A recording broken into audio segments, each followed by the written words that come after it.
So this bad boy right here is a Canon af35m. It's a 35mm film camera. It's got a 38mm lens in the front, autofocus, and a built-in flash. Bit aggressive. And it takes awesome photos. But one really major flaw with this camera and this camera, sadly, made this a write-off for me. Yo, what is good? So welcome back to the channel. At the tail end of 2022, I took a trip to Paris, and then whilst I was in Paris, I wanted to take some photos with a film camera because I'm what the French would call les filthy hipster. So I was already taking like a bunch of camera gear with me, so I didn't really want to take an SLR and a bunch of lenses because I was already taking my Sony cameras and a bunch of lenses for them. I was only taking carry-on luggage, and my carry-on bag was already what I would describe as disrespectfully big.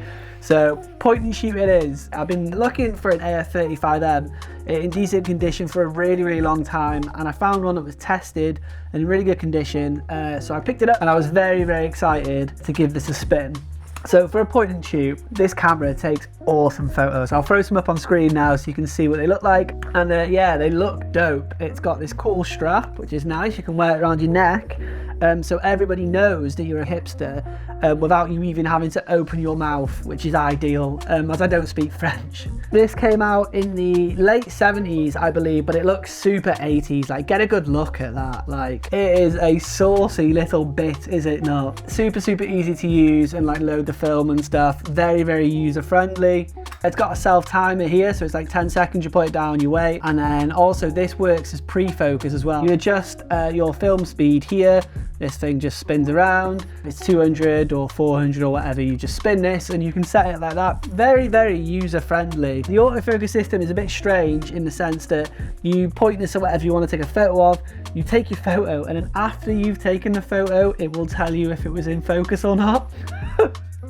Sound, why not? I mean, if it's out of focus, telling you afterwards kind of feels a little bit redundant because you've possibly bollocksed it anyway, so I used a bunch of different film stocks for this camera. I'll put on screen which kind of film each photo was taken with. And what's really cool about being a point and shoot is it's really easy to hand off to a stranger, especially given that we were in France and I don't speak French.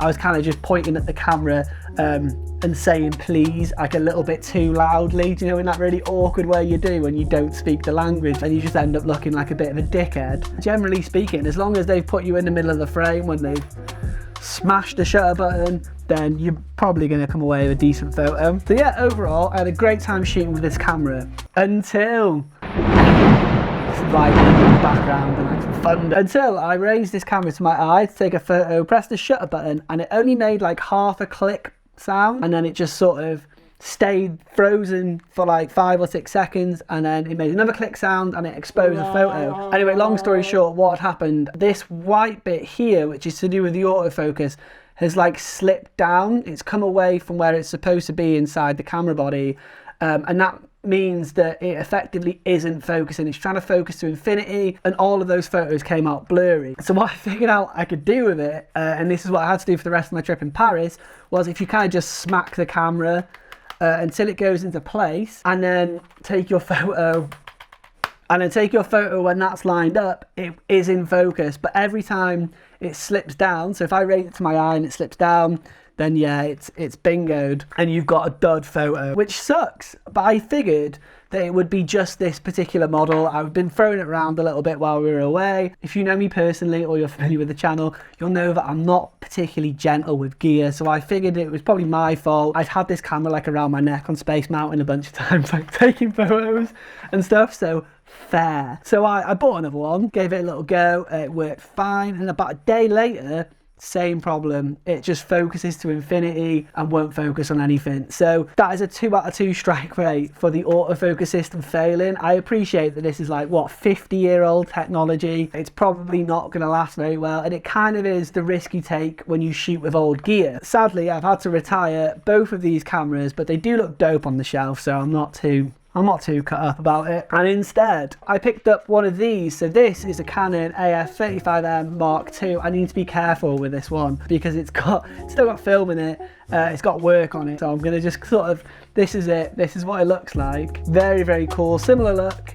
It's a bit smaller and a bit lighter, which is cool. Definitely takes up a lot less space in the bag than the af35m does, so that's a win. All the same sort of features. I'm going to put this down now so I don't swing it round. I'm just going to leave that alone and not mess with it. So the af35m Mark II has been out on a bunch of shoots. I've thoroughly abused it, throwing it in and out of camera bags in the way that I do with all my gear.